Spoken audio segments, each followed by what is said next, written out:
Dobro, možeš da ostaneš, ali dovedi se u red. Ali on mora da ide! Ne, molim vas, očistit ću ga, obećavam. Perionica brodova.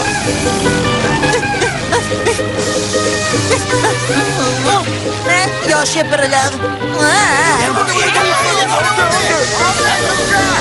Poneo šibice? Ne, nisam poneo šibice. U radnju s vatrom! Hemijsko čišćenje. Nismo mogli da izvučemo fleku. Hvala u svakom slučaju.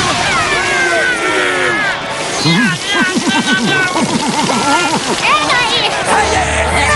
Patrik je moj najbolji drug. Molim vas, spustite baknje i uzmite krpe i sapun. Možemo da ga očistimo, to će srediti sve. Jel mogu da ga ribam, baš grubo da ispadim mržnju? Da, valjda. Dobro!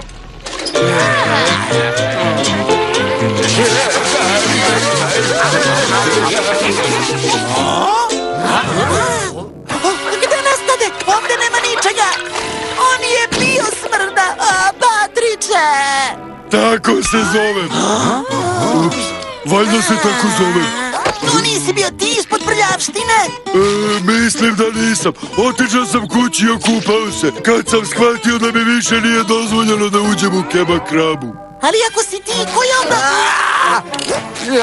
Sad se plašim, stvarno se plašim. Ne mogu da podnesem to. Ej, mislio sam da ne osjećaš mirise. Ne osjećam, ali imam oči.